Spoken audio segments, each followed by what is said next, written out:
Bismillahirrahmanirrahim. Assalamualaikum warahmatullahi wabarakatuh.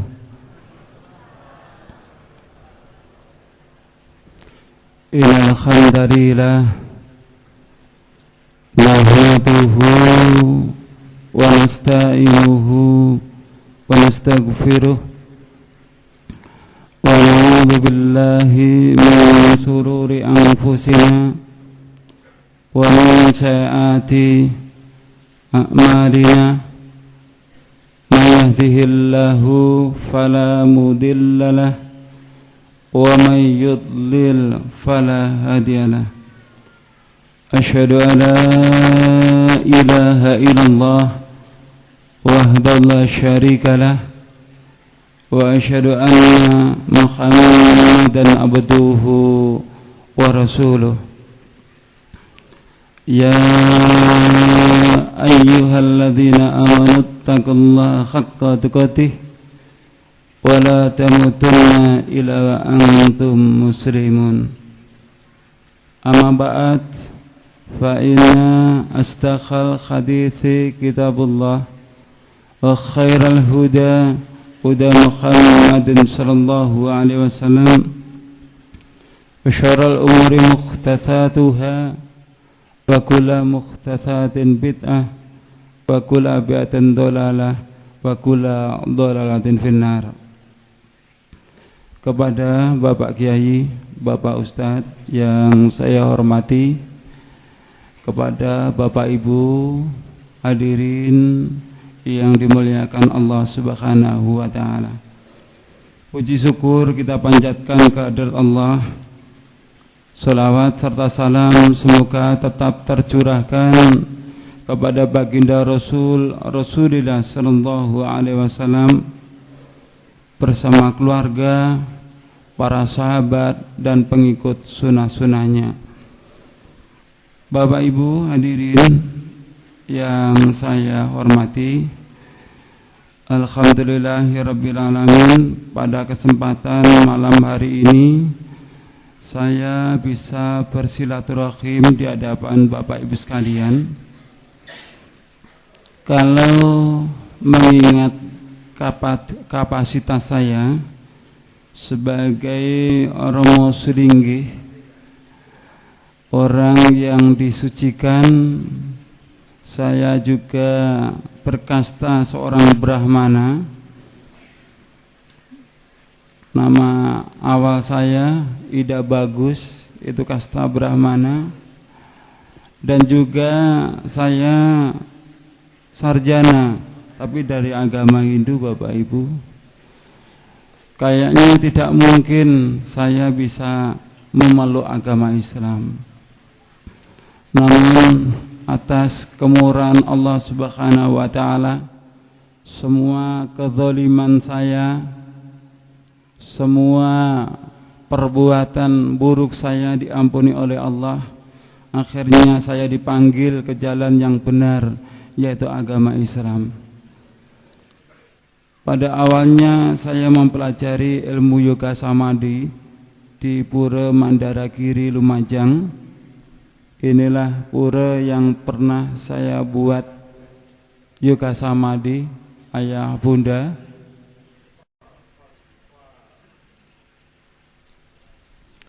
Saya mempelajari ilmu yoga samadhi bersama rekan-rekan yang lain. Setelah ilmu yoga samadhi kami kuasai, kami amalkan di tempat-tempat tugas kami. Alhasil banyak saudara seagama saya maupun saudara-saudara dari umat Islam yang juga mengikuti ilmu yoga samadhi itu. Mungkin Bapak Ibu sekalian sekarang ingin tahu lebih lanjut perkembangan yoga samadhi. Sekarang yoga samadhi lebih populer di Indonesia, dimoderatori oleh Adnan Krishna dari Bali.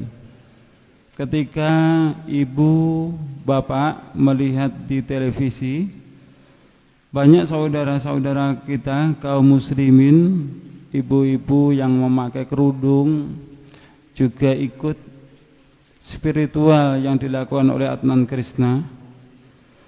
Padahal dengan jelas Adnan Krishna mengatakan, Anda yang berasal dari agama Islam silahkan mengikuti spiritual ini. Kami tidak meminta Anda masuk agama Hindu, tapi tolong ganti zikir Anda, zikir la ilaha illallah, Anda ganti dengan Syairam Nama Shivaya, Syairam Nama Shivaya. Kira-kira sudah murtad belum ayah bunda? Kalau zikir kita la ilaha illallah diganti dengan Syairam Nama Shivaya, sudah murtad belum itu saudara kita? Alhasil Bapak Ibu, pada saat itu banyak saudara kaum muslimin yang juga ikut mempelajari yoga samadhi, dan kami manfaatkan sebaik-baiknya. Saudara dari kaum muslimin, mohon maaf, saya murtadkan masuk ke dalam agama Hindu. Mohon maaf ayah bunda. Gerakan kami dicium dai-dai dari umat Islam, seakan-akan dai dari umat Islam tidak menyetujui, seakan-akan umat Islam tidak memberikan kesempatan kepada kami.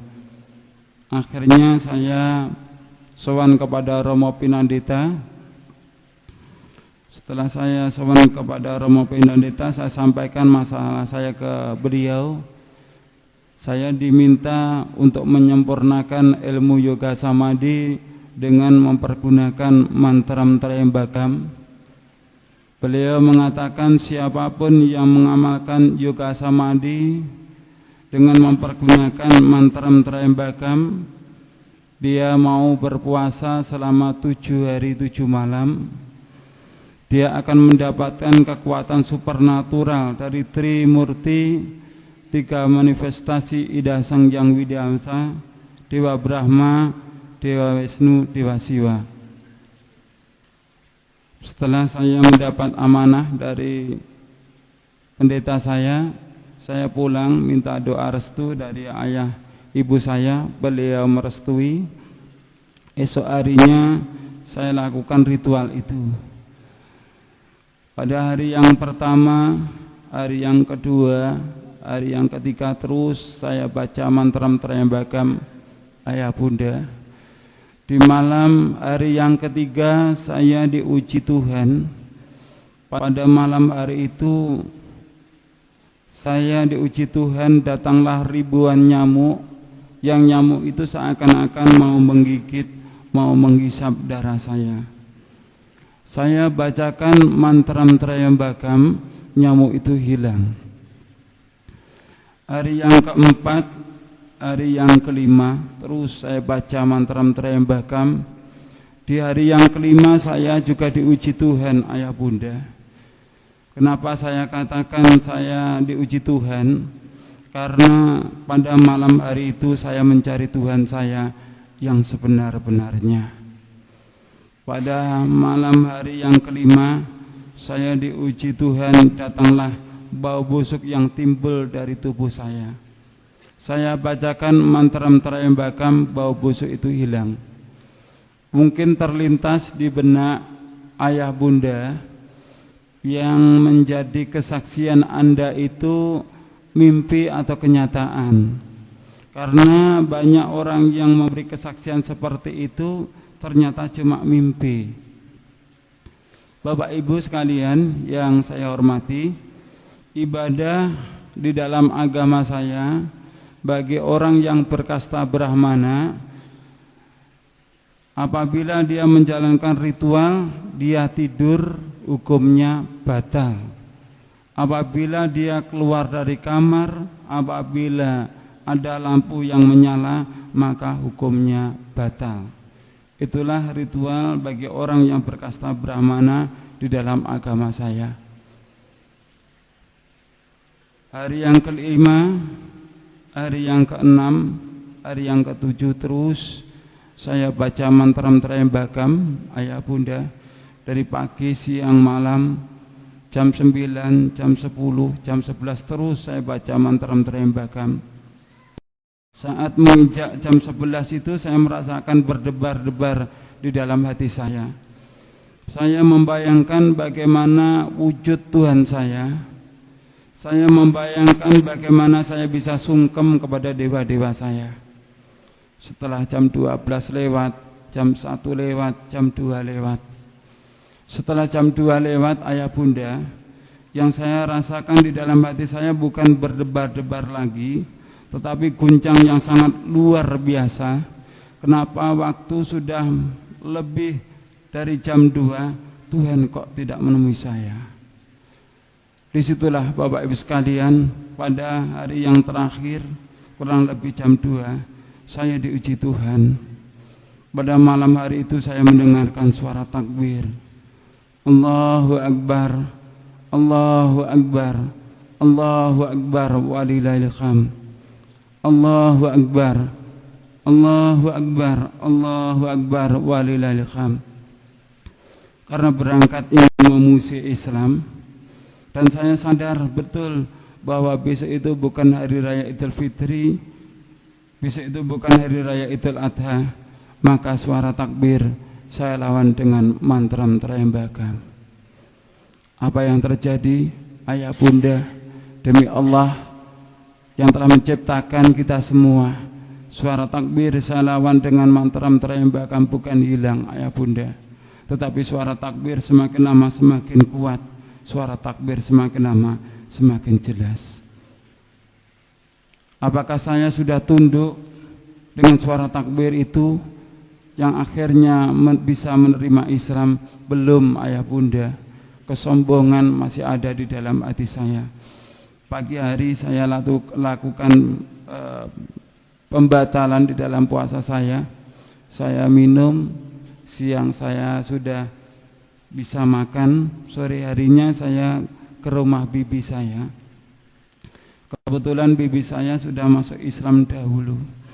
Saya masuk di rumah beliau. Setelah saya masuk di rumah beliau, saya menemukan buku pasolatan ayah bunda. Saya pegang, saya buka. Di lembar pertama itu saya menemukan tulisan kabirau walhamdulillah katsira wa subhanallahi bukrata wa asila. Saya tidak membaca tulisan Arabnya, tapi saya membaca artinya, bahwa artinya maha besar Allah, maha suci Allah sepanjang pagi dan petang. Saya baca artinya gemetar di dalam hati saya sampai keluar keringat dingin saya.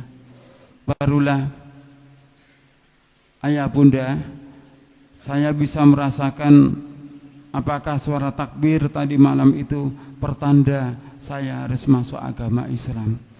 Niat kuat ingin memeluk agama Islam tertanam di dalam hati saya. Islam saya rasakan sangat damai, sangat bahagia ayah bunda. Saya pulang, tapi saya berpamitan pulang, tapi tidak pulang ke rumah. Saya ke rumah salah seorang ustadz, yang akhirnya disitulah saya disahadatkan asyhadu alla ilaha illallah wa asyhadu anna Muhammadar Rasulullah. Setelah saya disahadatkan, beliau berpesan, antum sekarang sudah muslim, syaratnya orang Islam itu harus sholat. Ini ada buku pasolatan, kamu bawa pulang dan kamu harus mengamalkannya. Saya bawa pulang malam hari, saya hafalkan gerakannya. Pagi hari saya lakukan sholat subuh yang perdana. Namun sholat subuh saya tidak sama dengan Bapak Ibu sekalian. Jadi saya takbiratul ikram, Allahu Akbar, baca bismillahirrahmanirrahim. Saya ruku, baca bismillahirrahmanirrahim. Saya at-tahiyat pun baca bismillahirrahmanirrahim. Alhamdulillah, walaupun sholat saya cuma pakai basmalah, sholat saya istiqomah. Waktu terus berlalu, saya sholat sembunyi-sembunyi ayah bunda. Saya sholat di kamar, saya kunci dari dalam, biasanya seperti itu. Namun pada saat itu, Kejadiannya pada sholat asar ayah bunda, saya sholat di dalam, pintu kamar saya lupa untuk menutupnya. Lewatlah ayah saya masih teringat dengan jelas ayah bunda, di dalam sholat asar saya itu saya tidak merasakan khusyuk lagi. Saya membayangkan apa yang terjadi kalau sampai tahu bahwa saya ini sudah memeluk agama Islam. Benar ayah bunda, seusai sholat asar ayah saya bertanya, "Kamu sekarang sudah muslim ya?" Karena sudah ketahuan, saya jawab dengan jujur, "Iya ayah, saya sekarang sudah beragama Islam." Dengan jawaban saya itu, betapa marahnya beliau, berbicara yang keras sekali, mau kamu bawa kemana harga dirimu, mau kamu bawa kemana martabat keluargamu kalau kamu memeluk agama Islam. Dengan harapan saya bisa murtad lagi dari agama Islam, ayah sampaikan kepada paman sampaikan kepada pimpinan. Pagi hari saya diberi undangan paksa untuk mempertanggungjawabkan perbuatan saya. Pagi hari saya disidang ayah bunda, di hadapan mereka, dicaci maki, dihujat. Datanglah paman saya dari arah pintu. Tentu saya sebagai keponakan berharap di waktu saya dalam keadaan kritis seperti itu, paman datang untuk menolong saya. Namun apa yang saya harapkan keliru besar Bapak Ibu. Paman datang bukan menolong saya, justru paman datang ingin melampiaskan marahnya kepada saya karena saya tetap memilih Islam sebagai agama saya. Beliau datang langsung meludahi wajah saya. Perasaan malu ayah bunda, sudah dicaci maki, masih diludahi wajah saya oleh paman. Sehabis saya disidang, saya pulang. Sampai di rumah dimarahi ayah ibu, 5 saudara saya. Kebetulan ayah saya sebagai pemangku di dalam agama Hindu, 5 saudara saya pun juga semuanya beragama Hindu. Saya dimarahi mereka. Saya selalu menghindar dari keluarga saya. Namun disitulah peranan paman saya yang paling besar, karena memang harapan paman saya sebagai generasi penerus agama nenek moyang itu adalah saya. Beliau mengancam saya, kalau kamu tetap mempermalukan keluargamu, kalau kamu tetap beragama Islam, maka kamu nanti akan kubunuh. Saya merasakan ucapan paman saya itu hanya gertakan ayah bunda. Saya pun juga tidak ada buruk sangka kepada paman saya. Namun ternyata ucapan paman saya itu benar-benar dibuktikan. Jadi kejadiannya pada saat itu saya di rumah sendirian, karena tidak ada buruk sangka kepada paman saya, tidak ada kecurigaan kepada paman saya. Saya pernah ayah bunda, demi memeluk agama Islam ini saya pernah disergap dari belakang. Saya sudah pernah ayah bunda, demi memeluk agama Islam ini tangan saya diikat. Saya sudah pernah ayah bunda, demi memeluk agama Islam ini leher saya mau digorok. Saat pisau sudah menempel di leher saya ayah bunda, saya dalam keadaan benar-benar kritis. Tidak ada harapan lagi untuk hidup. Tidak ada sesuatu yang bisa saya lakukan kecuali bermunajat kepada Allah Subhanahu wa taala. Saya memohon kepada Allah, ya Allah, sekiranya Islam ini adalah jalan yang benar yang Kau tunjukkan kepadaku, berilah kesempatan kepadaku untuk menebus dosa-dosaku ini ya Allah. Berilah kesempatan kepadaku ya Allah untuk memperbaiki akhlakku ini ya Allah. Berilah kesempatan kepadaku umur panjang. Hanya itu Bapak Ibu sekalian yang bisa saya lakukan. Dan alhamdulillah ayah saya yang berencana pergi, beliau pulang. Dan tentu sekejam-kejamnya ayah saya tentu tidak akan tega bahwa anaknya dijadikan kelinci percobaan. Melihat kejadian seperti itu, ayah saya langsung bertengkar dengan paman. Setelah ayah saya bertengkar dengan paman saya, barulah paman pulang, saya dibebaskan. Setelah saya dibebaskan, ayah saya bertanya, kenapa kamu memeluk agama Islam? Kenapa kamu tidak kasihan kepada keluarga ini? Gara-gara kamu memeluk agama Islam, keluarga kita jadi pecah seperti ini. Bapak Ibu hadirin yang saya hormati, saya ceritakanlah hasil ritual saya kepada ayah saya. Ayah, di dalam ritual saya kemarin, saya di hari yang ketiga saya diuji Tuhan. Datanglah ribuan nyamuk, saya bacakan mantram Trayambakam hilang. Di hari yang kelima saya diuji Tuhan, datanglah bau busuk yang timbul dari tubuh saya. Saya bacakan mantram Trayambakam hilang. Tapi demi Allah ayah, di hari yang ketujuh saya diuji Tuhan, datanglah suara takbir. Saya lawan dengan mantram Trayambakam bukan hilang ayah, tetapi suara takbir semakin lama semakin kuat, suara takbir semakin lama semakin jelas. Dengan keterangan itulah ayah bunda, berlinanglah air mata ayah saya. Beliau bertanya kepada saya, bagaimana kamu bisa memeluk agama Islam? Ayah, kalau dulu kita membawa umat Islam masuk ke dalam agama kita, kita syahadatkan Om Swastiastu, Om Awikenamastu, Ekam Eva Adhyam Brahman, mengadakan sajen-sajen, mengadakan selamatan, mengadakan pemohonan tirta, baru dia masuk ke dalam agama Hindu. Tapi kalau ayah ingin memeluk agama Islam, ayah cukup membaca kalimat syahadat. Ayah saya diberi hidayah oleh Allah, ayah bunda, beliau minta untuk disyahadatkan. Akhirnya kami berjabat tangan, saya syahadatkan ayah saya, asyhadu alla ilaha illallah wa asyhadu anna Muhammadar Rasulullah. Suatu kebanggaan bagi saya, seorang anak yang sudah bisa membawa ayah saya masuk agama Islam. Namun Allah Maha Besar ayah bunda, Allah lah yang telah menentukan segala-galanya. 3 hari setelah ayah saya membaca syahadat, beliau meninggalkan saya untuk selama-lamanya. Beliau meninggal dunia. Perasaan sedih ayah bunda ketika ayah sudah memeluk agama Islam. Kini ayah saya meninggalkan saya untuk selama-lamanya. Saya berusaha menghibur hati saya.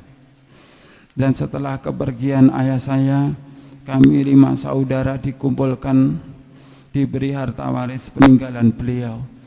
Setelah harta waris saya terima saran dari ustadz yang telah mensyahadatkan saya supaya harta itu dijual, dan saya jual, saya tabungkan di ONH. Alhamdulillah, tahun 1995 saya memeluk agama Islam. Tahun 1996 saya dipanggil oleh Allah untuk menunaikan ibadah haji ke Mekah Al-Mukarramah. Di hadapan Baitullah saya memohon kepada Allah, ya Allah, ampunilah segala dosaku, ampunilah dosa kedua orang tuaku, ampunilah semua dosa saudara-saudaraku, kembalikanlah, panggillah mereka ke jalan-Mu ya Allah, berilah hidayah mereka. Alhamdulillah ayah bunda, seusai pulang haji disusul ibu saya memeluk agama Islam, berturut-turut 5 saudara saya masuk agama Islam. Jadi alhamdulillah kami dari keluarga besar agama Hindu kini sudah menjadi keluarga besar agama Islam. Pada kesempatan malam yang sangat berbahagia ini, saya minta doa restu dari ayah bunda, semoga keislaman keluarga kami diterima oleh Allah Subhanahu wa ta'ala. Bapak Ibu hadirin yang saya hormati, dalam usaha menebus dosa-dosa saya, karena saya dahulu juga membawa umat Islam, saya murtadkan masuk agama Hindu. Saya juga membawa kabar gembira datang dari Kabupaten Lumajang, meliputi Pusung Dhuwur, Argosari Krajan, Bakalan, Puncak, Ranupane, Wonoayu, Cepokoayu, Duren. Saudara kita sebanyak 272 yang berasal dari agama Hindu masuk agama Islam. Inilah wajah mereka, ayah bunda, saudara kita yang sudah mendapatkan hidayah dari Allah Subhanahu wa ta'ala. Ini waktu pensyahadatan 205 saudara kita yang berasal dari agama Hindu masuk agama Islam. Ini pensyahadatan yang terbaru bersama Bapak Wakil Bupati Lumajang. Ini pensyahadatan saudara-saudara kita di bulan ini yang ada di wilayah lereng Gunung Kawi, juga di wilayah Kasembon, Kabupaten Malang. Coba Bapak Ibu lihat di sini ada saudara kita baru masuk agama Islam. Setelah dia memeluk agama Islam, terenyuh, hatinya tersentuh ayah bunda. Ketika mereka ditanya, bagaimana rasanya setelah Anda bersyahadat, Anda masuk agama Islam? Saya merasakan kebahagiaan yang sangat luar biasa. Ini di bulan ini juga ayah bunda, saudara kita yang berasal dari agama Hindu yang masuk agama Islam, mereka belum punya mukena, belum punya jilbab dan sebagainya. Ini bantuan beberapa bingkisan yang kita peroleh dari kajian Ahad pagi Cerme, Gresik, juga Masjid Kemasan Gresik juga ini bantuan yang di hari ini, di akad ini, bantuan dari Ibu Aisyah yang ada di Sidoarjo, Surabaya. Bapak Ibu hadirin yang saya hormati, ketika Anda mendengarkan kesaksian saya, kita bersama-sama bisa menyimpulkan kenapa orang yang beragama Hindu, orang yang beragama Buddha, yang beragama Kristen, dia tidak mau masuk agama Islam? Jawabannya karena mereka sombong. Kalau mereka tidak sombong, mereka mau membandingkan kitab mereka dengan kitab Al-Quran, insya Allah mereka akan terpanggil mendapatkan hidayah dari Allah Subhanahu wa ta'ala. Begitu juga kenapa umat Islam tidak mau tunduk kepada Al-Quran dan sabda Rasulullah sallallahu alaihi wasallam? Jawabannya juga karena sombong. Di dalam hati Anda masih ada penyakit TBC, takhayul, bid'ah, dan khurafat, kekuatan-kekuatan yang datang selain dari Allah Subhanahu wa ta'ala. Ketika kita berdakwah kepada orang-orang saudara kita non-muslim, itu semua membutuhkan waktu yang lama, juga tidak mudah Bapak Ibu sekalian, sulit. Itu pengalaman yang saya rasakan. Namun saya merasakan ada yang lebih sulit ayah bunda. Kita mengajak orang Hindu, orang Kristen masuk agama Islam itu sulit. Tapi ada yang lebih sulit, yaitu mengislamkan orang yang sudah beragama Islam. Itu sulit sekali ayah bunda. Apakah umat Islam harus disyahadatkan? Tidak ayah bunda. Apa maksudnya? Maksudnya umat Islam ini diajak kembali ke jalan yang benar, yaitu Al-Quran dan As-Sunnah. Sulitnya sangat luar biasa. Sebelum menginjak ke materi, saya ingin bertanya kepada ayah bunda. Ketika saya berdialog dengan tokoh-tokoh intelektual agama Hindu, mereka selalu mengatakan bahwa agama Hindu dengan agama Islam itu sama. Saya ingin bertanya kepada Bapak Ibu, apakah benar agama Hindu dengan agama Islam itu sama? Bagaimana? Apakah sama ayah bunda? Tidak. Betul? Baik. Kita bersama-sama akan membicarakan tentang kebenaran. Jadi tolong bedakan antara benar dengan mencari pembenaran. Sekali lagi tolong bedakan mencari pembenaran dengan mencari kebenaran.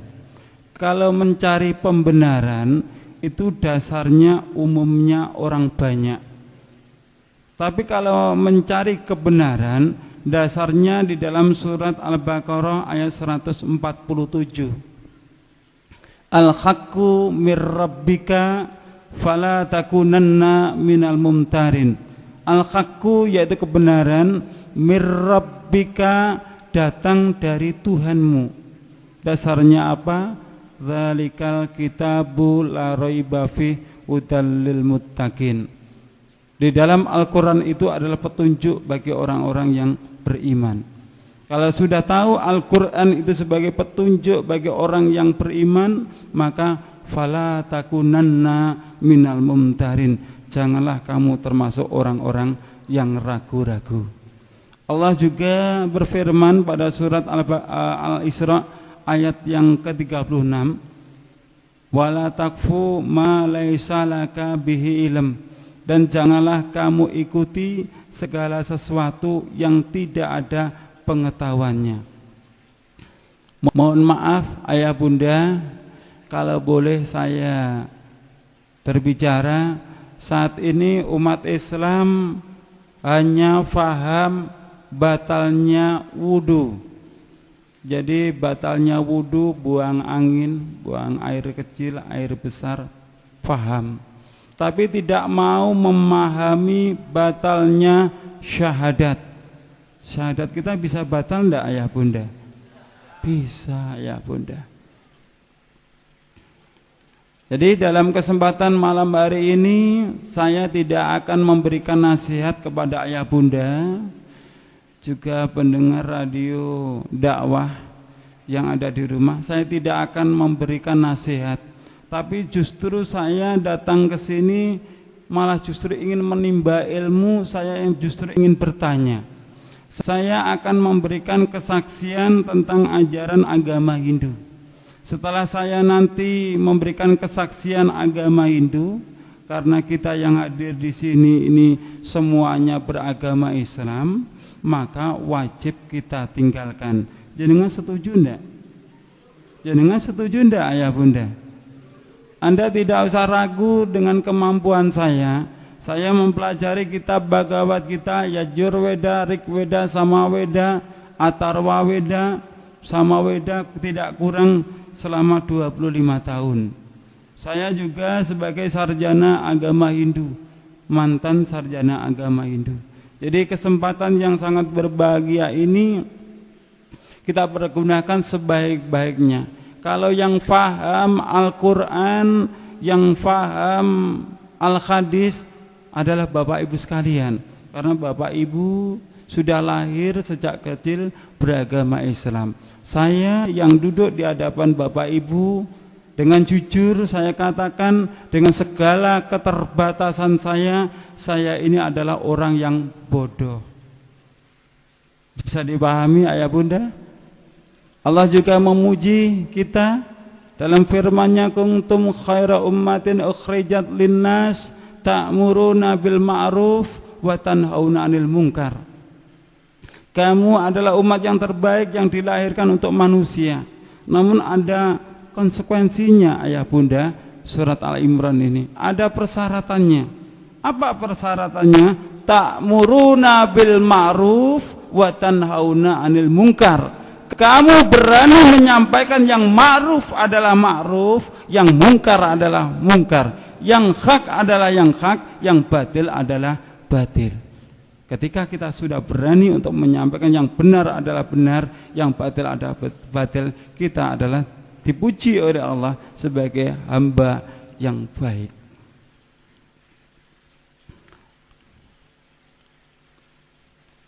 Saya mempunyai pertanyaan yang pertama, tolong dijawab dengan jujur.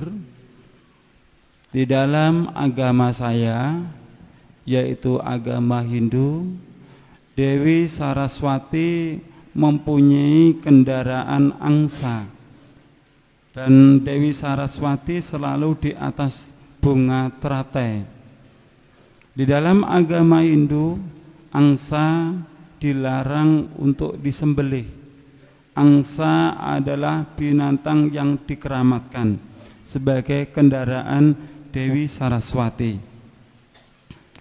Dewa Brahma mempunyai kendaraan atau palinggian, yaitu binatang gajah. Gajah di dalam agama saya dilarang keras untuk dibunuh, dilarang untuk disembelih. Begitu juga Dewa Siwa. Dewa Siwa mempunyai palenggan, yaitu sapi atau kerbau yang berwarna putih. Bisa Anda lihat di dalam perpustakaan nasional yang ada di Bali, bahwa Resi Markadenya, ini bukan rumah sakit Islam ayah bunda ya, jadi bahasanya kita pakai ejakan Sanskrit asli, jadi bacanya Resi Markadenya, dengan beberapa sapi juga kerbau yang berwarna putih. Biasanya dipergunakan dalam upacara Mapurwadaksina, yaitu di Bali, tempatnya sekarang di Gunung Raung, Desa Taro, Tegalang, Gianyar. Saya sampaikan, lembu dan kerbau yang berwarna putih dilarang disembelih karena sebagai palenggan Batara Siwa. Ketika saya masuk di kota wilayah bagian Jawa bagian tengah, saya juga menemukan ayah bunda, yaitu kerbau yang berwarna putih. Karena kerbau atau sapi itu berasal dari India, ayah bunda, bawaan Resi Markadenya, setelah datang ke negeri kita biasanya disebut bukan kerbau warna putih tapi kebo bule. Jadi ada yang namanya turis bule, juga ada kerbau bule.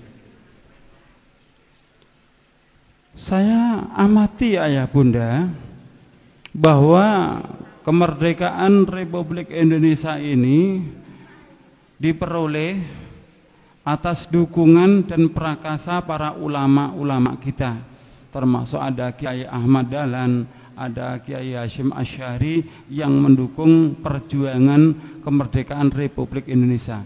Jelas Kiai Ahmad Dahlan, Kiai Hasyim Asy'ari.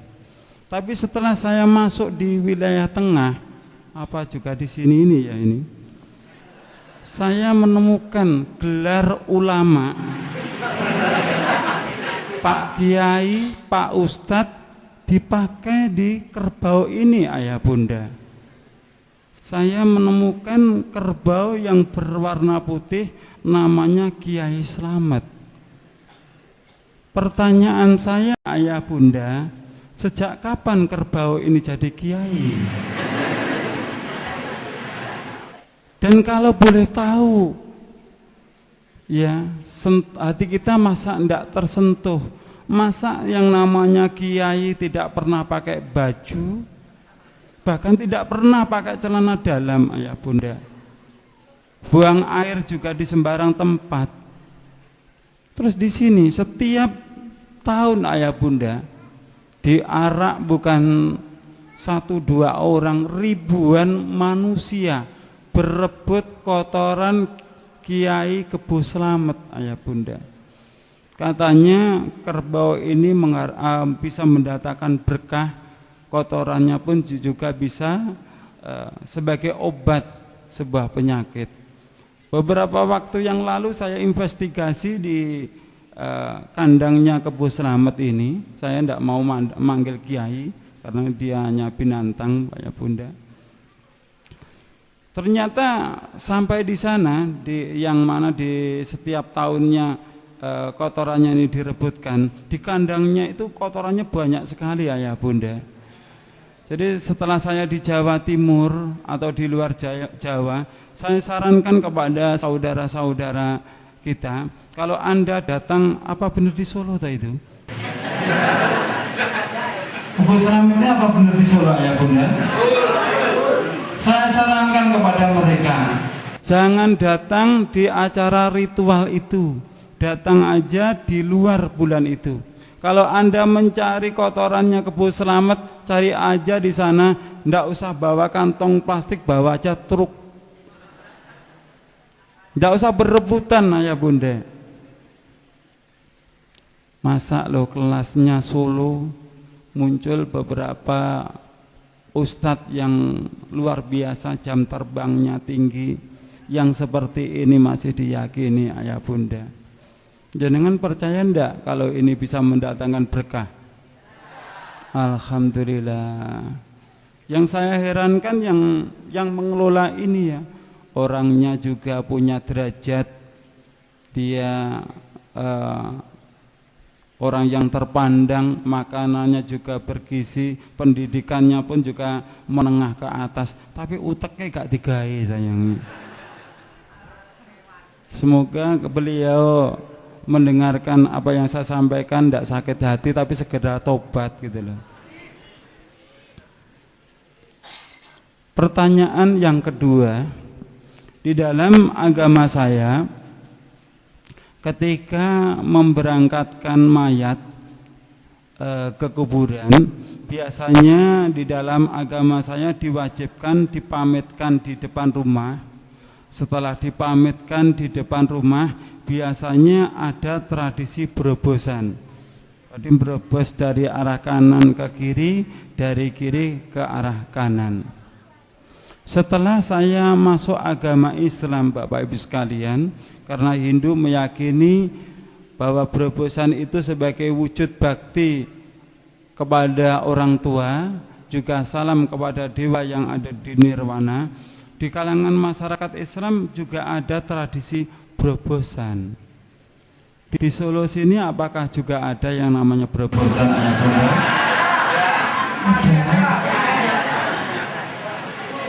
Loh, katanya di Solo tidak ada orang yang beragama Hindu.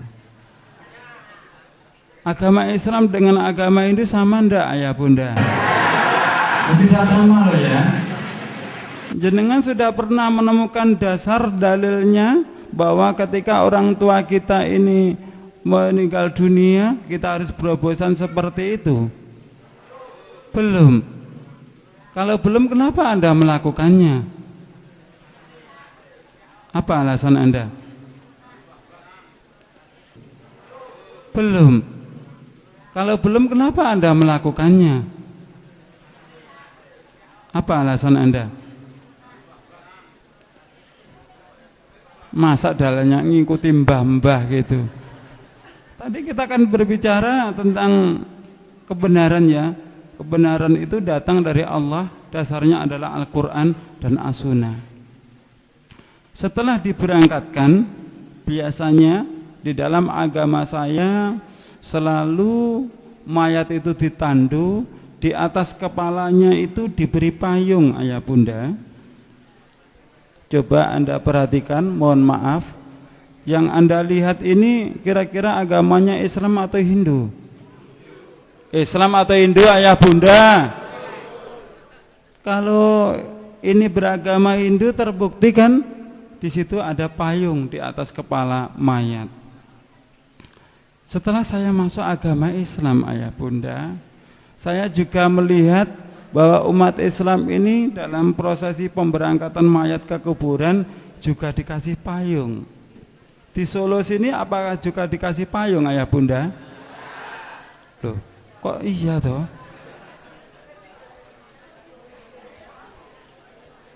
Apa alasannya ketika orang tua kita meninggal dunia, dibawa ke kuburan, dikasih payung? Panas. Masa dalamnya ngikuti mbah-mbah gitu.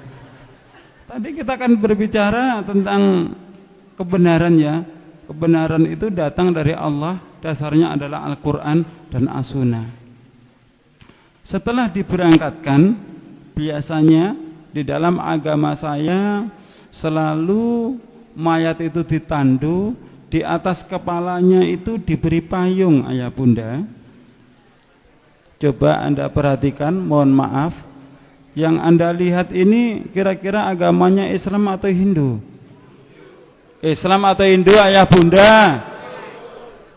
Kalau ini beragama Hindu, terbukti kan di situ ada payung di atas kepala mayat. Setelah saya masuk agama Islam ayah bunda, saya juga melihat bahwa umat Islam ini dalam prosesi pemberangkatan mayat ke kuburan juga dikasih payung.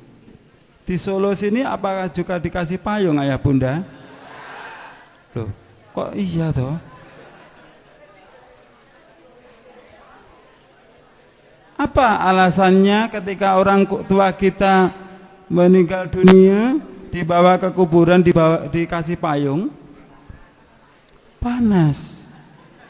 Anda berani mengatakan karena panas. Anda pernah mati toh ayah bunda? Belum jadi. Belum pernah mati kok mengatakan panas gitu loh. Wah, nanti akan dibawa ke padang mahsyar. Di padang mahsyar bawa payung. Masa ya masuk akal gitu loh. Begitu juga dalam pemberangkatan mayat, biasanya di dalam agama Hindu mempergunakan bunga. Bunga itu dipergunakan dalam sawur, ditambah dengan beras kuning, ditambah juga dengan uang logam. Begitu juga bunga biasanya dironce ayah bunda, dironce dengan benang, biasanya ditaruh di beranda mayat itu. Di Solo sini apakah juga ada? Loh, semuanya kok ada toh Ustaz? Di Solo sini juga ada ketika mayat diberangkatkan dikasih bunga di atas beranda mayat itu? Banyak. Diki sing Islam sama sing Hindu sing endi sih? Anda sudah tahu dasarnya ketika orang tua kita, saudara kita meninggal dibawa ke kuburan itu dikasih benang yang dironce itu. Sudah tahu dasarnya? Ujane ya urung ero kabeh lho. Loh, Anda itu tak tanya, harapan saya menemukan dasarnya, ternyata jenengan belum tahu dasarnya juga. Hindu meyakini ayah bunda bahwa bunga putih adalah bunga yang mempunyai kekuatan Dewa Brahma. Bunga merah mempunyai kekuatan Dewa Siwa, bunga kuning mempunyai kekuatan bunga merah kekuatan Dewa Wisnu, bunga kuning mempunyai kekuatan Dewa Siwa. Jadi bagi orang yang beragama Hindu, karena bunga itu mempunyai kekuatan para dewa sebagai pendorong doa yang dipanjatkan mereka, baik muspa maupun trisandia, itu melalui bunga. Jadi bunga sebagai pengharum juga pendorong doa. Masyarakat kita menjelang bulan suci Ramadan juga seperti itu ayah bunda, berbondong-bondong ke kuburan juga bawa bunga. Wonten Solo nggih ngaten nah. Lho sampean kok terak-terak agama aku sih? Tapi agama saya yang dulu gitu loh.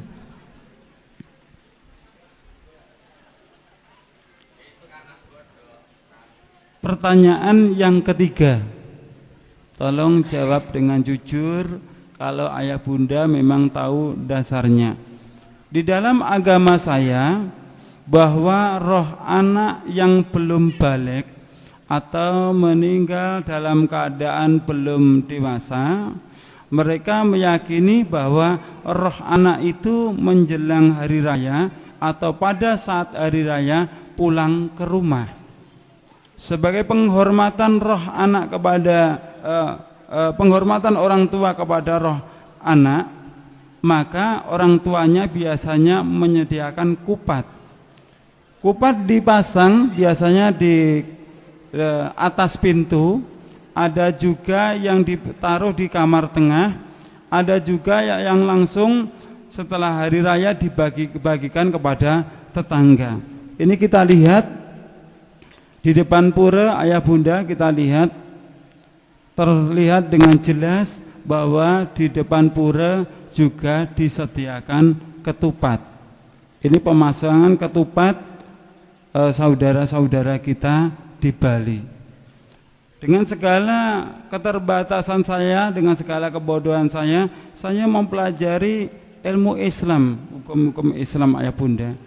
Setelah saya mempelajari agama Islam, saya menemukan bahwa di dalam agama Islam ini ada 2 hari raya, yaitu hari raya Idul Fitri, juga hari raya Kurban atau hari raya Idul Adha. Namun kenyataannya ayah bunda, di dalam agama Islam hari raya 3, Idul Fitri, Idul Adha, juga hari raya Kupatan. Apa betul ayah bunda?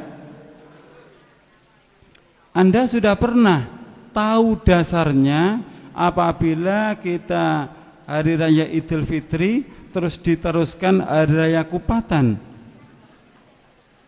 Jangan jawab dengan jujur ayah bunda. Di sini ada hari raya Kupatan itu? Ada ayah bunda? Semuanya nggak ada tahu dasarnya, nggak tahu perintahnya, kok ada kabeh, Pak? Ini coba kita lihat. Ini tepatnya di Jawa Timur, di wilayah Duren Trenggalek. Ini Kupatan yang dilakukan oleh saudara-saudara kita. Dan kupatan ini yang mereka lakukan sehabis hari raya Idul Fitri. Bukan kecil, Pak, besar sekali. Kupatnya besar sekali. Kalau yang besar itu kira-kira dimakan orang 20 baru bisa habis.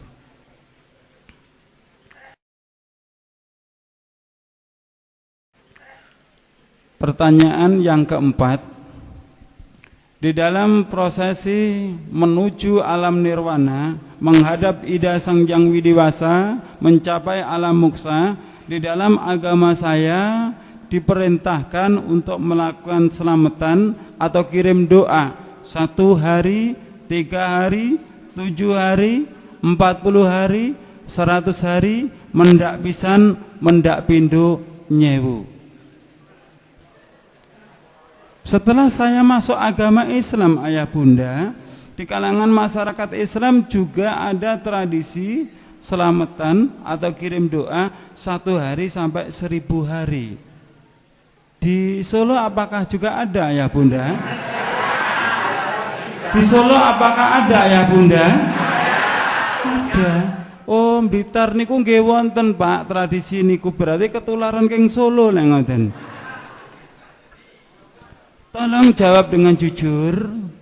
Ya, kajian kita ilmiah. Maksudnya ilmiah, saya mengatakan dari Hindu, saya pun juga punya dasarnya. Anda mengatakan itu ajaran Islam, Anda pun juga harus menyiapkan dalil atau dasarnya. Apa yang dimaksud dalil?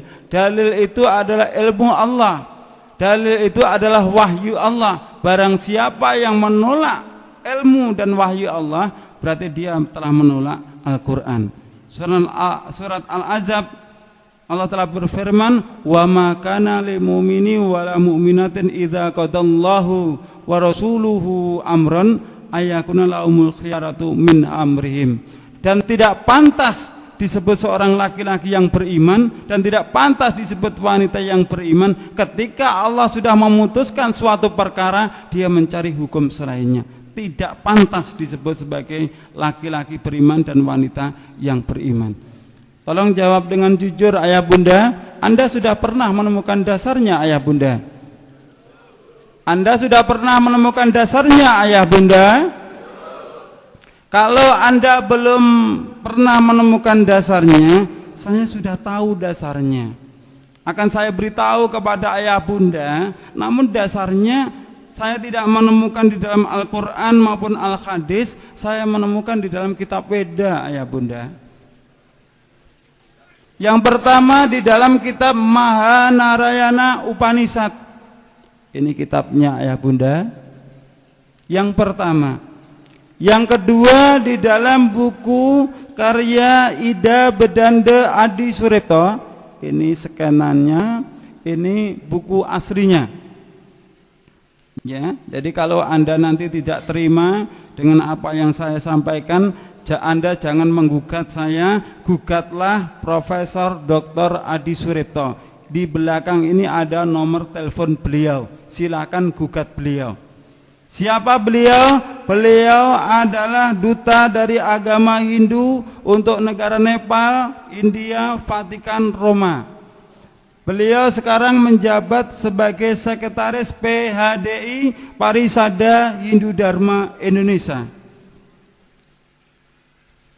Anda baca dalam buku beliau, Selamatan Surtanah, Selamatan Geblak, hari pertama, nelung dino, mitung dino, matang puluh dino, nyatus dino, mendak pisan, mendak pindo, nyewu, itu berasal dari agama Hindu. Bahkan beliau dengan berani mengatakan nilai Hindu sangat kuat mempengaruhi budaya Jawa, yang maksudnya di dalam kandungan juga diatur dengan aturan agama Hindu, ada telonan, ada tingkepan. Di Solo ini apakah juga ada telonan tingkepan, ayah bunda? Loh, kok banyak kabeh sih? Ayo Ustaz bubar ngaji ini Ustaz. Loh, kok banyak? Sudah tahu dasarnya? Loh, kabeh yo durung loh jane.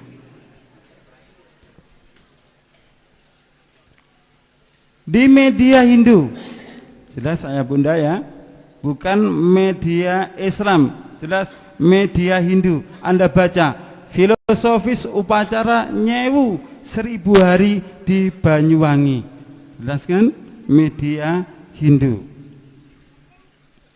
Kalau Anda belum puas lagi, Anda buka kitab Samaweda halaman 373 ayat yang pertama. Anda buka Samaweda halaman, ini kitabnya Samaweda halaman 373 ayat yang pertama. Ayatnya berbunyi pratiasmai pipisate kwekweani widuse bahra arang kaya maya cengmi pratisada duweni nara.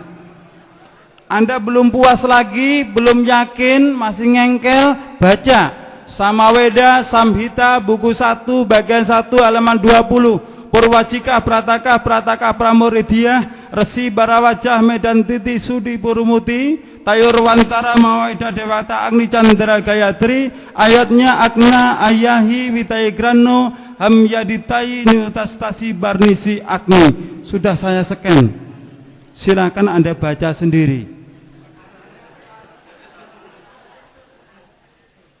Di situ dipaparkan dengan jelas ayah bunda bahwa lakukanlah pengorbanan kepada orang tuamu, lakukanlah kirim doa kepada orang tuamu di hari pertama, ketiga, ke-7, 40, 100, mendak pisan, mendak pindo, nyewu.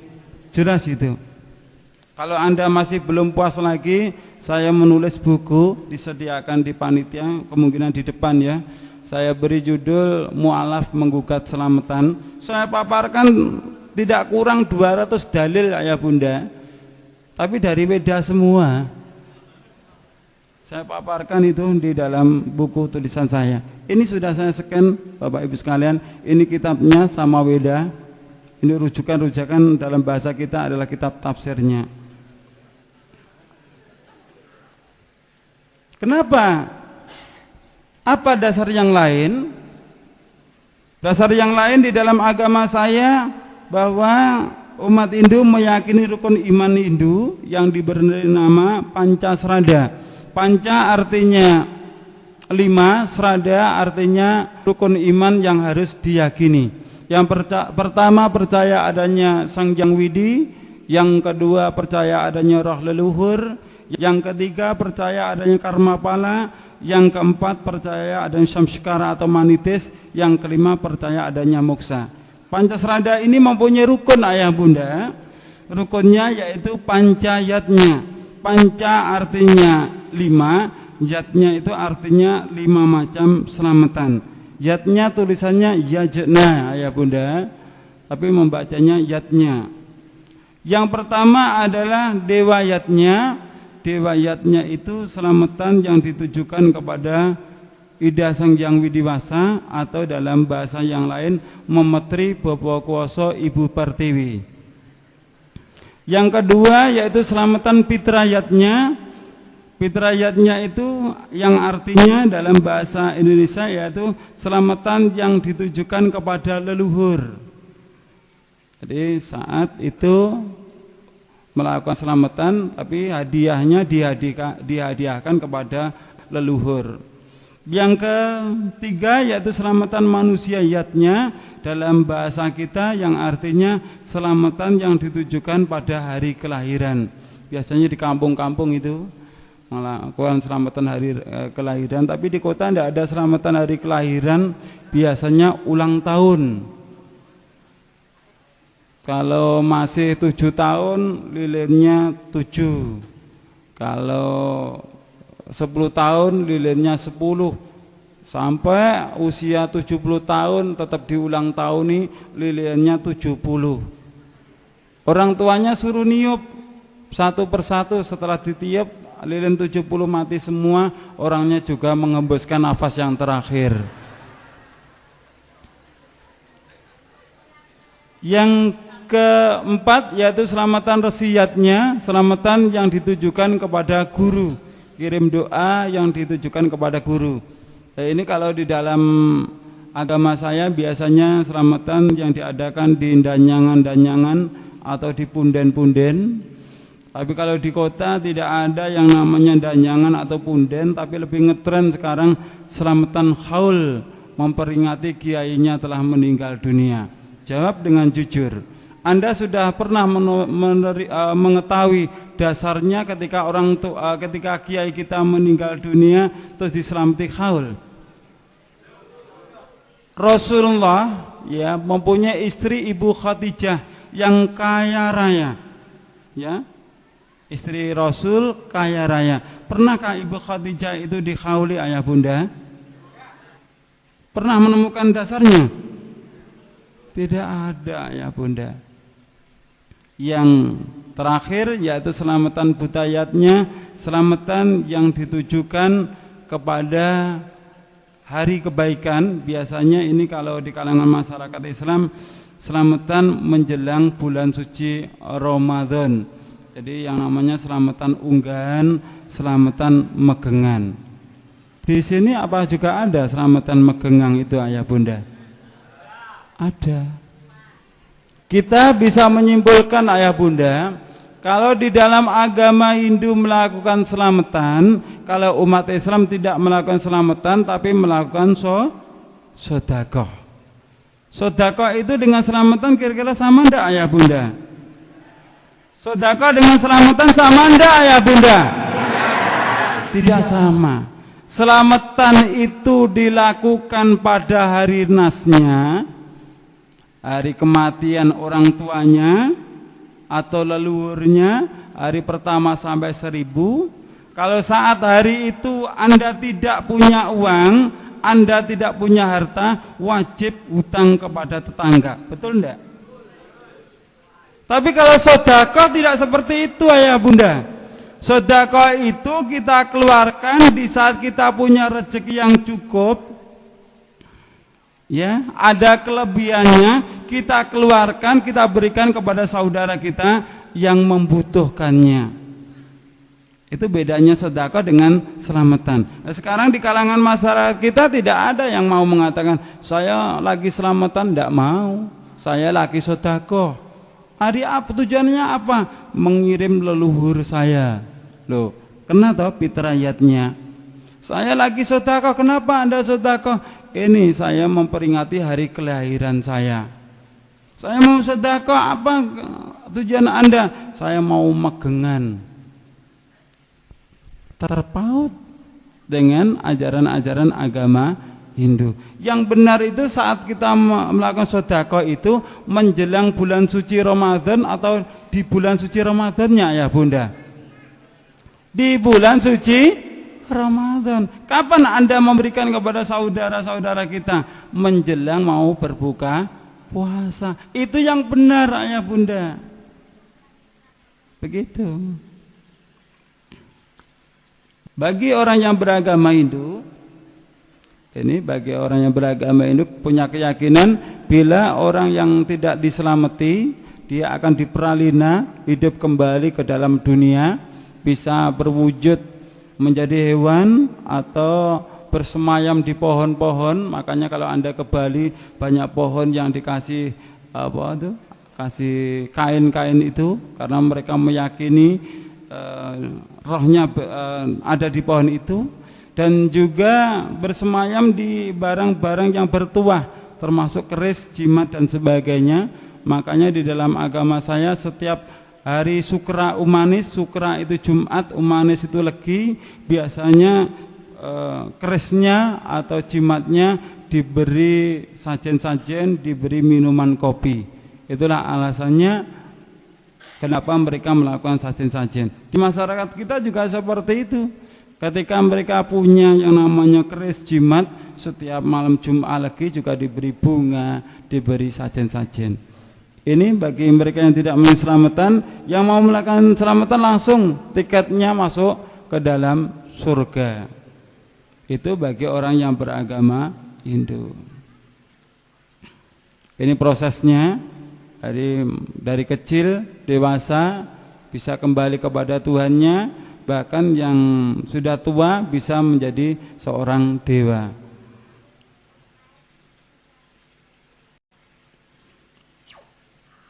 Di depan sudah saya sampaikan Samaweda, Pratyasmai, Bebisate, Kwikwan Widuse Bahra, Arangkaya Maya, Cimi Pratisada Dua Ninara, Samaweda, Samhita, buku 1, bab 1, bagian 1, halaman 20, Perwajika, Prataka, Pramuridya, Resi Barawaja, Medan Tinti, Sudi Purumuti, Tairwantara, Mawadah, Dewata Ani Chandra Gayatri. Ayat itu bertentangan dengan Al-Quran ayah bunda. Karena di dalam Al-Quran surat Az-Zariyat ayat yang ke-57 Allah telah berfirman, Ma uridu minhum mir rizki wa ma uridu ayutaimun. Aku tidak menghendaki rizki sedikit pun dari mereka dan aku tidak menghendaki supaya mereka memberiku makan. Dijelaskan lagi surat Al-An'am ayat yang ke-14. Qul aghairallahi atakhidu waliyan fatiris samawati wal ardi wa huwa yut'imu wa la yut'imu qul ini umirtu an akuna awwala man aslama wa la takunanna minal musyrikin.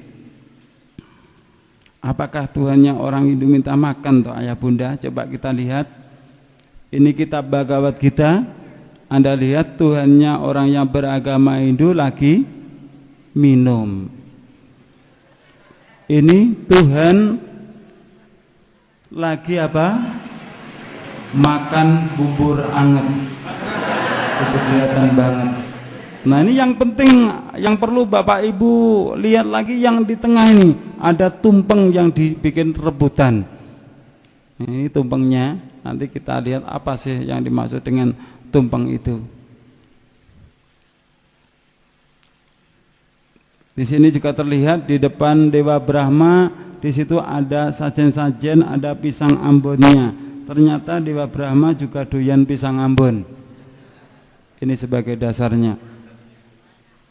Bagi orang yang beragama Hindu, kalau dia tidak melakukan selamatan, maka Dewa Asura akan marah besar.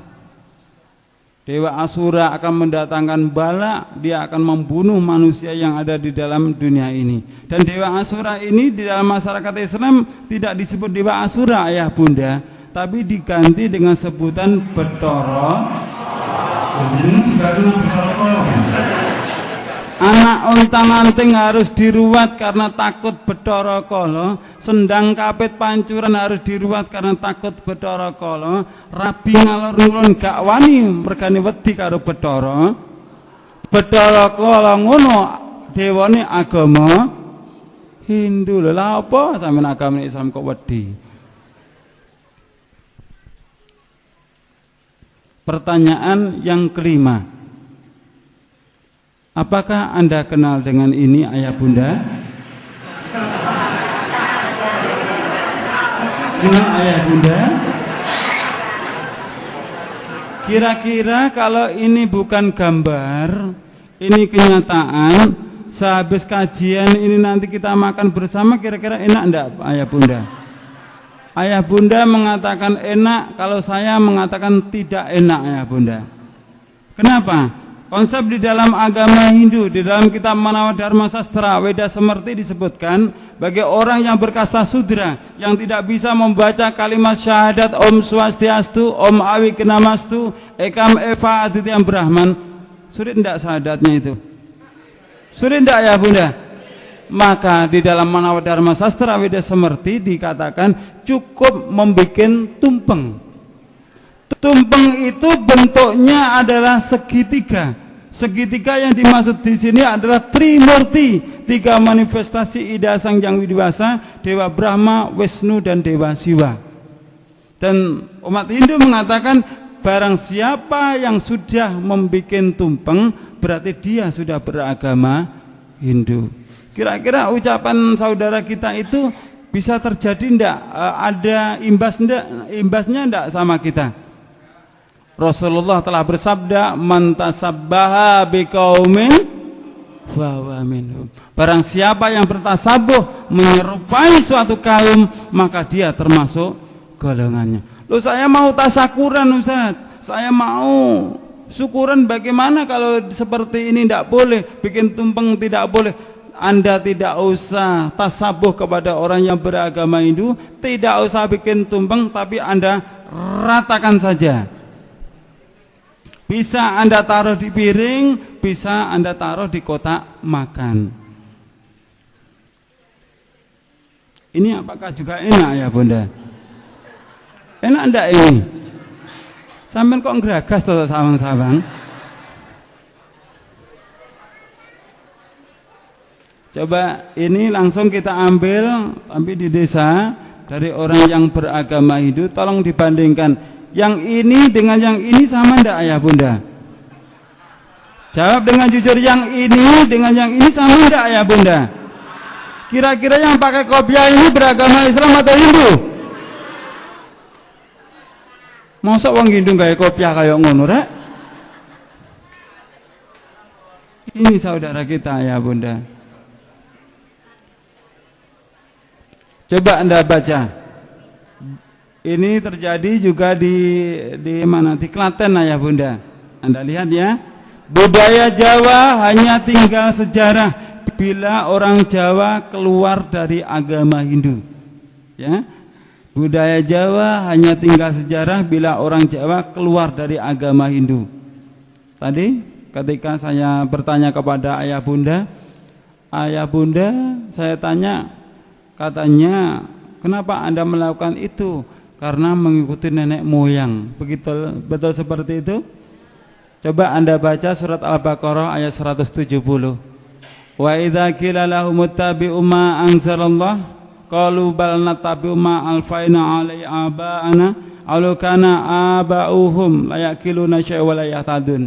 Dan apabila dikatakan kepada mereka, ikutilah apa yang telah diturunkan Allah, mereka menjawab, tidak. Kami hanya mengikuti apa yang telah kami dapati dari perbuatan nenek moyang kami. Ada juga Al-Maidah ayat yang ke-104. Bisa Anda buka. Kalau Anda pernah membaca buku yang saya tulis, Mu'alaf Menggugat Selamatan, maka Anda bisa merasakan betapa mudahnya beramal soleh, bersedekah, baik orang yang kaya maupun orang yang miskin. Bahkan di dalam media Hindu ini dituliskan, Gubernur Bali keluhkan proposal ritual miliaran rupiah. Umat Hindu di Jembrana Bali menurun jumlahnya gara-gara sulit mencari janur, gara-gara tidak mampu melakukan selamatan, dia pindah agama, masuk agama Islam. Wong Hindu utake digawe.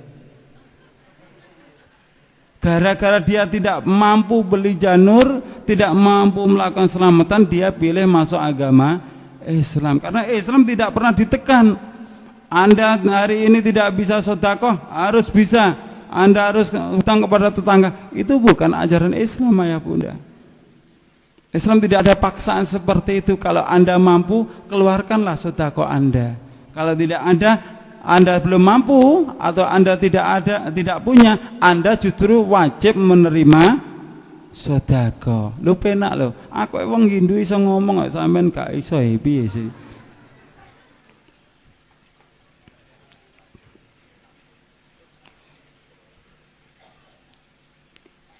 Keyakinan di dalam masyarakat. Loh, keluarga saya kalau tidak diselamati, keluarga saya kalau tidak dikirim doa, rohnya orang tua kita kan bisa gentayangan. Anda percaya kalau orang tua kita tidak diselamati, tidak dikirim doa 1 hari sampai 1000 hari, rohnya bisa gentayangan, ayah bunda? Percaya? Kalau Anda tidak percaya, waktu meninggalnya orang tua Anda di belakang rumah itu ada suara mak gelodak, itu suara apa ya bunda? Wa alhamdulillah. Waalaikumsalam, ayah pun ganggu anak putu nih. Sing lewat teko sih. Kalau Anda membutuhkan dalil bahwa roh yang tidak diselamati dan dikirim doa 1 hari sampai 1000 hari itu rohnya gentayangan, Anda buka kitab Siwa Sasana halaman 46-47 cetakan tahun 1979. Ini ada dasarnya.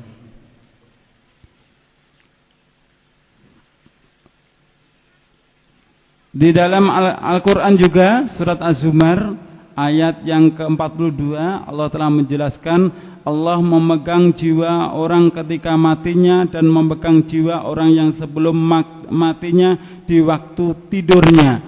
Maka dia tahan jiwa orang yang telah dia tetapkan kematiannya dan dia lepaskan jiwa yang lain sampai waktu yang ditetapkannya. Maksudnya orang yang mati itu rohnya ditahan oleh Allah sehingga tidak dapat kembali ke tubuhnya. Dan orang yang tidak mati hanya tidur saja, rohnya dilepaskan lagi. Berarti suatu kebohongan yang besar bahwa di kalangan masyarakat kita, kalau ada orang membaca surokalan, dengan tahu enggak surokalan? Ya Nabi salam alaika, ya Rasul salam alaika, ya Habib salam alaika, sholawatullah alaika. Biasanya jamaahnya disuruh berdiri menghormati kehadirannya ruhnya Rasulullah sallallahu alaihi wasallam. Anda percaya kalau ruhnya Rasulullah habis dibacakan itu akan hadir? Anda buka surat Az-Zumar tadi, ya, Anda buka surat Az-Zumar ayat 42 sebagai barang bukti lagi bahwa ketika Rasulullah sallallahu alaihi wasallam Isra Mi'raj di langit pertama ketemu dengan ruhnya Nabi Adam, di langit kedua ketemu ruhnya Nabi Isa, sampai ketemu ruhnya Nabiullah Ibrahim. Kok bisa ketemu? Karena ruhnya itu ditahan oleh Allah Subhanahu wa ta'ala. Ada enggak potensi untuk balik lagi ke dunia? Tidak ada ya bunda. Karena ayatnya fayum sikul lati qada alaihal maut, maka dia tahan jiwa orang yang telah ditetapkan kematiannya. Lalu bagaimana ajaran umat Islam bahwa kalau kita itu disuruh orang tua, kalau kita itu tidak mau, berarti kita itu anak yang durhaka, maka Anda buka surat yang ke-31 ayat yang ke-15. Di dalam ayat ini Allah jelaskan, dan jika kedua orang tuamu memaksakanmu mempersekutukan dengan aku sesuatu yang tidak ada pengetahuan, yang tidak ada perintahnya, maka kamu jauhi dia. Jangan kau ikuti walaupun itu adalah kedua orang tuamu, tapi kamu tetap berhubungan baik dengan mereka. Pertanyaan yang terakhir, setelah saya paparkan tadi dengan jelas, dengan gamblang, saya ingin bertanya kepada ayah bunda, Anda apakah pernah diundang dalam acara 1 hari hari, 7 hari, 40 hari, 100 hari, mendak pisan, mendak pindho nyewu. Apakah pernah ayah bunda? Berapa kali ayah bunda? Kok ndak terhitung toh ayah bunda? Apakah Anda pernah dipaksa menghadiri acara itu ayah bunda? Anda dipaksa? Jane yo ora dipaksa loh. Loh Pak, saya kan diberi undangan kan Pak. Kalau diberi undangan itu kan wajibnya datang. Kalau saya tidak datang berarti kan berdosa. Kalau Anda diberi undangan, syaratnya itu undangan itu Anda baca dulu. Ya, Anda baca dulu. Kalau ini Anda baca acaranya walimahan ajaran Islam bukan? Anda datang enggak? Oh, acaranya akekawan ajaran Islam. Anda datang enggak? Oh, acaranya 100 harian. Anda datang enggak ayah bunda? Ono sing datang, ono sing tidak. Kira-kira ayah bunda, ketika kita diundang, kita mendatangi acara itu kira-kira boleh enggak ayah bunda? Jawabannya ada 2 ya bunda. Kita boleh datang dan kita juga tidak boleh datang. Kita boleh datang dengan catatan bertujuan untuk berdakwah. Ya, jelas ya, tujuan kita untuk berdakwah, bukan bersilaturahim, karena silaturahim sudah diatur oleh Allah dan Rasulnya. Tujuan kita berdakwah, karena tujuan kita untuk berdakwah, sampaikan kepada yang punya hajat, yang hadir di situ. Pak, Bu, saya sudah ngaji. Kebetulan yang ngaji itu mantan pendeta dari agama Hindu. 1 hari sampai 1000 hari seperti ini bukan ajaran Islam, Bu. Ini adalah ajaran agama Hindu. Itu boleh Anda datang. Anda berani tidak ayah bunda? Menyampaikan seperti itu berani tidak ayah bunda? Kalau Anda tidak berani, Anda tidak usah datang. Setelah Anda mendengarkan apa yang saya sampaikan, ada pendapat dari masyarakat kita, loh, kalau kita datang kan juga bisa mendoakan orang tua kita, mendoakan leluhur kita. Kan berarti kan baik tuh, mendoakan orang tua, leluhur. Mungkin di Solo juga punya keyakinan seperti itu. Kalau kenyataannya itu benar, pendapat Anda itu benar, tentu sudah dilakukan oleh Rasul dengan para sahabat. Kira-kira Rasulullah itu dengan kita itu pintar mana ya bunda? Kalau Anda mengatakan pintar saya, pintar kita, lho dek nopo Rasulullah itu dadi bodoh ya bunda.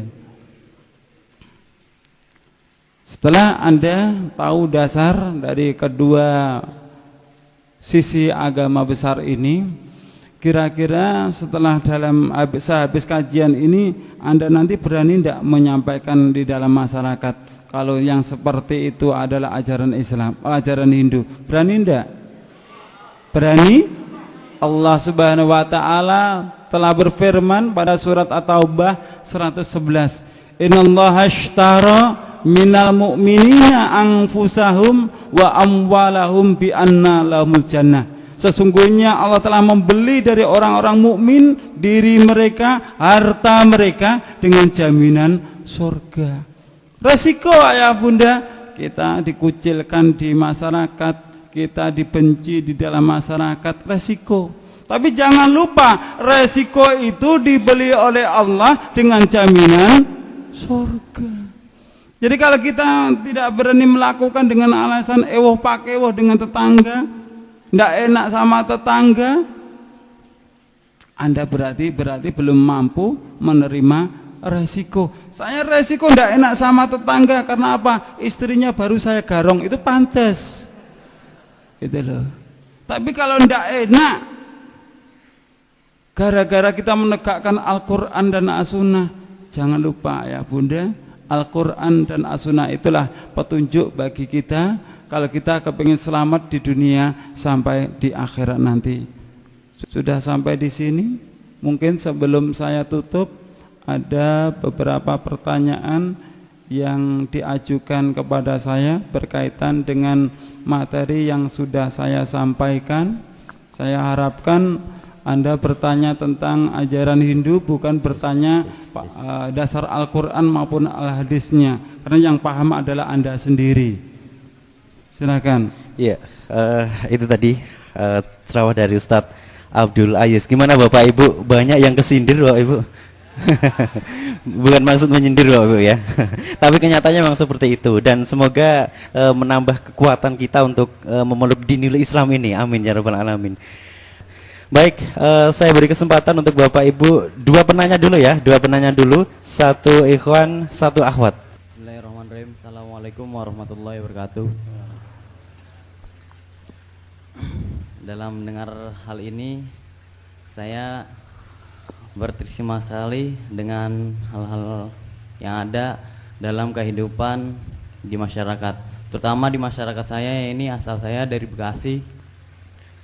Ternyata apa yang dikatakan oleh beliau Ustadz Abdul Aziz, ternyata memang di dalam kehidupan kita masyarakat Islam notabene memang sama agama Hindu. Dan juga mereka di masyarakat ya ini tentang kepercayaan mereka pada ruh-ruh harus. Seperti agama Hindu juga mempercayai seperti itu. Yang saya pertanyakan, apa asal usul antara masyarakat Indonesia dengan agama Hindu? Nah itu mungkin asal usulnya, kesamaan itu. Mungkin hanya ini dari saya. Assalamualaikum warahmatullahi wabarakatuh. Waalaikumsalam. Dari Mas siapa? Dari Ahmad Yono. Ahmad Yono ya. Nama saya Ibu Mariatun dari Sawit Boyolali. Di masyarakat saya kebiasaan mengadakan pengajian atau yasinan yang dimulai dengan mengadakan ngirim kepada orang tua atau sanak saudara yang dikhususkan ila hadratin Nabil Mustafa atau khususon ila Abdul Qadir Jailani. Bagaimana menurut Bapak, kalau memang ini boleh atau tidak? Alhamdulillah. Sekian, terima kasih. Assalamualaikum warahmatullahi wabarakatuh. Waalaikumsalam warahmatullahi wabarakatuh. Ibu Mariyati, terima kasih. Mungkin langsung dijawab Ustadz, silahkan. Terima kasih atas pertanyaan yang pertama. Jadi ayah bunda, agama Hindu itu muncul pertama di lembah Sungai Indus, yang mana keyakinannya itu adalah animisme dan dinamisme. Setelah 300 tahun kemudian di lembah Indus dimasuki oleh bangsa Arya Samaj yang menyembah sapi. Siapa dia? Dialah orang-orang yang murtad menjadi kaumnya Nabi Musa alaihissalam. Akhirnya penyembah sapi datang ke lembah Sungai Indus, dan disitulah hubungan orang bangsa Arya Samaj dengan bangsa lembah Indus semakin akrab. Terciptalah kitab yang pertama kali, yaitu kitab Rigveda, kitab tertua di dalam agama Hindu. Jadi jelas bangsa Arya itu adalah orang-orang Yahudi. Orang Yahudi juga menyembah sapi. Itu. Terus kapan Hindu itu masuk ke Indonesia? Di abad yang ke-8. Ada Resi Markadenya, buku Teran Siddhimarta dan sebagainya. Itu pertanyaan yang pertama. Kalau pertanyaan yang kedua kayaknya lebih fasih saya. Jadi kalau saya dulu pernah belajar juga tawasul seperti itu, ila khadaratin Nabi Mustafa sallallahu alaihi wasallam wa ala alihi wa aswajihi wa dzurriyyatihi lahumul fatihah bi'inillahi ta'ala wa bisyafaati Rasulillah sallallahu alaihi wasallam wa bi karamati Syekh Abdul Qadir radhiyallahu anhu lahumul fatihah. Fase ndak ya bunda? Jujur, kula siyen tukang ngoten niku ngoten. Karena sampai saat ini saya belum pernah menemukan dalilnya, dasarnya, sementara saya ini berhenti dulu. Saya diundang juga tidak mau, disuruh ngimami juga tidak mau. Kenapa? Kuwatir penyakit kula kumat malih. Jadi Ibu nun sewu kula nggih mboten sumerep dasaripun. Nggih. Bagaimana dengan keterkaitan 1 hari sampai 1000 hari itu yang dibacakan surat Yasin, surat Al-Falaq, Anas, bahkan doanya Rabbana atina fid dunya hasanah menurut pandangan Islam. Jadi Bapak Ibu sekalian, surat Yasin hak dari Allah, surat Ikhlas, surat Falaq hak dari Allah. Rabbana atina fid dunya hasanah wa fil akhirati hasanah wa qina adzabannar hak ayatnya Allah. Tapi walaupun itu hak dari Allah, Anda bacakan di acara 1 hari, 7 hari, 40 hari, 100 hari, mendak pisan mendak bidonnya, Bu. Tadi sudah saya buktikan dengan jelas bahwa 1 hari sampai 1000 hari itu miliknya orang agama Hindu. Anda telah mencampur adukan antara yang hak dengan yang batil. Anda telah mencampur adukan antara ajaran Hindu dengan ajaran agama. Anda telah mencampur adukan antara ajaran Hindu dengan ajaran agama. Allah mengingatkan, wala talbisul haqqa bil batili wa ta'tumul haqqa wa antum ta'lamun. Dan janganlah engkau campur adukkan antara yang hak dengan yang batil, dan janganlah engkau sembunyikan yang hak itu sementara engkau mengetahui. Umat Islam semuanya sadar, oh ini tidak ada dasarnya. Iya, tidak ada dasarnya, tapi ada keperluan lain. Mohon maaf, kalau di zaman para sahabat, Ammar bin Yasir itu demi membela kalimat la ilaha illallah, keluarganya sampai dibunuh, keluarganya disiksa. Itu demi mempertahankan kalimat la ilaha illallah. Tapi zaman sekarang sudah berbeda ya Bunda. Baca la ilaha illallah, pulang dikasih berkat, pulang dikasih sangu. Betul enggak? Oh, sampean tukang ngono nek. Coba kita buka surat Al-Maidah ayat yang ketiga. Al-yauma a'maltu lakum dinakum wa atmamtu alaikum nikmati wa raditu lakumul islamadina. Hari ini telah kusempurnakan agamamu. Tidak ada cacat di dalam agama Islam itu. Sempurna. Dan kuridhoi Islam itu sebagai agamamu.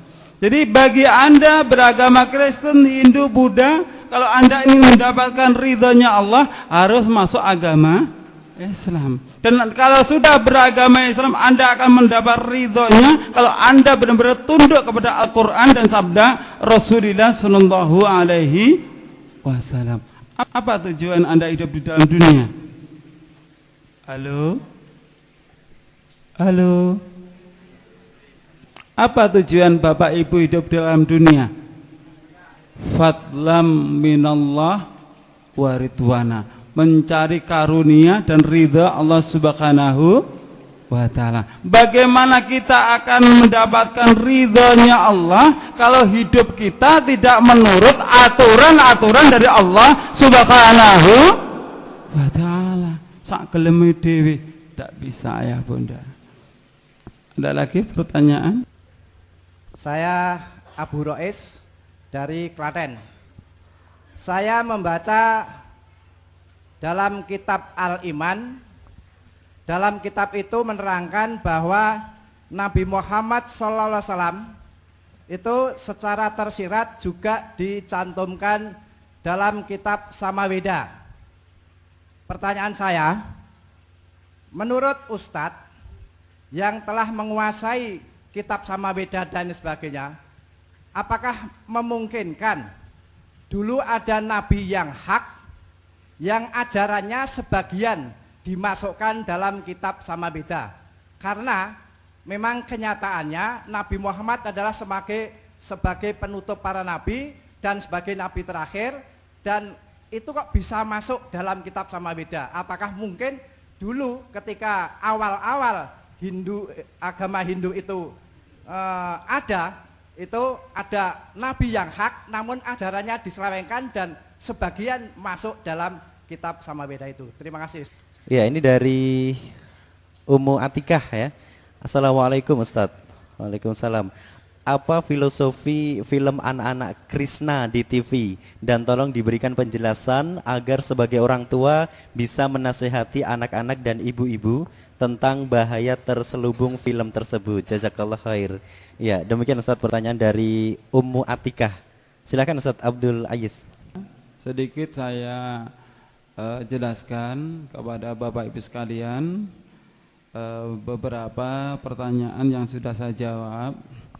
Kita dalam negeri kita Indonesia ini biasanya masyarakat kita dalam dua golongan besar, terutama dari Nahdlatul Ulama juga dari Muhammadiyah.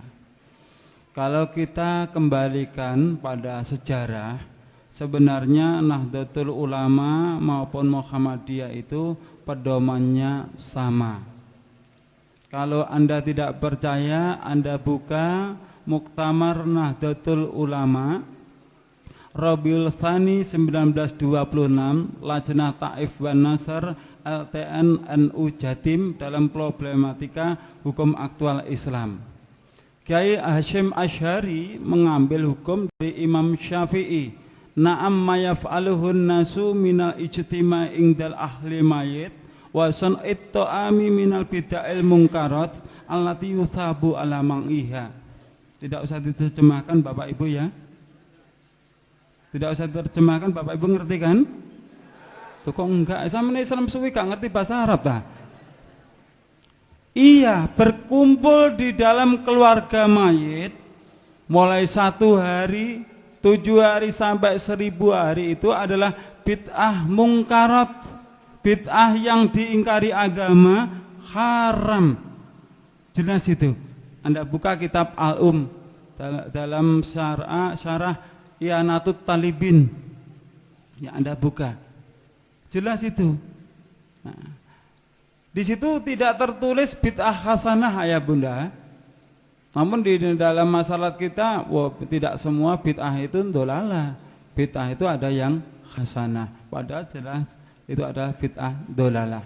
Masyarakat kita kebanyakan mengaku pengikutnya Imam Syafi'i, tapi tidak pernah mengerti apa yang dibawa, misi yang dibawa oleh Imam Syafi'i. Bahkan kitab Al-Um sampai detik ini loh belum tahu itu. Ngomong pengikutnya Imam Syafi'i. Jadi yang dari Nahdlatul Ulama, yang dari Muhammadiyah semuanya sama, setuju dengan yang dibawa oleh Imam Syafi'i dalam kitab Al-Um tadi. Namun setelah muktamar itu masih sahih ya Bunda, sampai detik ini belum ada yang mencabut itu. Sampai di Surabaya itu pedomannya dari Imam Syafi'i, tapi setelah sampai di Solo kok berubah ya Bunda. Kok berubah itu. Baik, itu sebagai penjelasan lanjut. Terus tadi Bapak menanyakan tentang Rasulullah di dalam kitab Weda. Benar ayah Bunda, kalau nanti saya diberi kesempatan akan saya paparkan dengan jelas bahwa Allah itu mengutus Nabi sebanyak berapa ayah Bunda? 124.000 Nabi. Tapi Rasulnya cuma 25 Rasul. Dari beberapa Nabi itu yang terakhir di dalam kitab Bawisa Purana, ada seorang resi yang mengatakan, "Oh Raja, engkau jangan datang kepada orang bodoh itu. Aku dengan anugerah ini, wahyu ini, akan bisa mensucikan engkau. Nanti akan ada Arya Dharma akan tampil di muka bumi ini." Siapa yang dimaksud Arya Dharma? Yang dimaksud Arya Dharma adalah Nabi kita, Rasul kita, Rasulullah sallallahu alaihi wasallam. Ciri-cirinya rambutnya tidak dikuncir. Biasanya orang itu kan rambutnya digelung di belakang itu. Ciri yang berikutnya, dia akan memelihara jenggot dan mencukur kumis. Luar biasa Bapak Ibu sekalian. Dia akan memakan apa saja kecuali daging babi. Diterangkan dengan jelas sampai akhirnya dia akan membawa kitab yang abadi, kitab yang bisa dibuktikan di dalam kehidupan ini sampai di akhirat nanti. Di situ tidak tertulis bahwa itu adalah kitab Weda. Saya juga menulis tentang kerasulan Muhammad di dalam kitab Weda. Insya Allah bukunya sudah ada. Bapak Ibu sekalian kalau memang ingin mendalami, sampai saya scan ayah bunda, dari bahasa Sanskritnya itu saya kotak-kotak yang menandakan itu artinya adalah Nabi kita. Bisa Anda buktikan di dalam kitab aslinya atau Anda lihat di dalam buku tulisan saya lebih dari 4 lembar itu yang menunjukkan dalil-dalil tentang kerasulan Muhammad. Kalau ciri-cirinya banyak sekali ya, tidak kurang dari 30 ciri tentang ciri kerasulan Muhammad, termasuk beliau adalah yatim piatu. Itu tentang kerasulan Muhammad di dalam kitab Weda. Terus saya dapatkan data dari mana? Saya bekerja sama dengan Ustadz Profesor Dr. Zakir Naik dari India. Jadi beliau selalu mengirimi beberapa email juga kitab-kitab suci dari India. Akhirnya bisa saya susun. Itu Bapak Ibu sekalian jawaban saya. Terus bagaimana pendapat tentang film Krishna? Nah, ini tugas kita ayah bunda sebagai orang tua. Itulah tujuan orang-orang di luar Islam untuk mencuci otak anak-anak kita. Itu tujuan mereka. Jadi bagaimana supaya anak-anaknya umat Islam ini sejak kecil punya keyakinan seperti halnya di dalam kartun Krishna itu. Harapannya seperti itu. Itu bukan sekedar film kartun ayah bunda, itu benar-benar terbukti ya, terbukti semua yang ada di dalam naskah film kartun itu diambil dari kitab Weda. Jadi seperti itulah kenyataannya di dalam keyakinan agama Hindu, bahwa dewa itu bisa menjadi seorang anak kecil, dia bisa mengendalikan dunia. Seperti halnya keyakinan-keyakinan masyarakat kita, katanya ini ada titisan yang baik, ini titisan wali songo dan sebagainya. Sama ayah bunda kalau kita kaitkan dengan ajaran-ajaran agama Hindu. Ada lagi pertanyaan? Ya, ini mungkin pertanyaan terakhir Ustaz. Oh, ya, ini sudah silakan. ada yang mengirimkan tulisan ini tadi dari Joko Susilo yang ada di Sukoharjo. Mungkin ini pertanyaan terakhir ya Bapak Ibu ya. Pertanyaannya gini Ustaz. Apakah benar para wali dahulu mengganti doa Hindu dengan doa Islam dalam semua upacara? Begitu Ustaz. Coba diulangi. Kami ulangi ya. Apakah benar para wali dahulu mengganti doa Hindu dengan doa Islam dalam semua upacara Ustaz? Silakan Ustaz. Saya tidak berani menjawabnya ayah bunda. Jujur ya, apakah benar para wali dahulu mengganti dengan ayat-ayat Al-Quran? Saya tidak berani menjawabnya.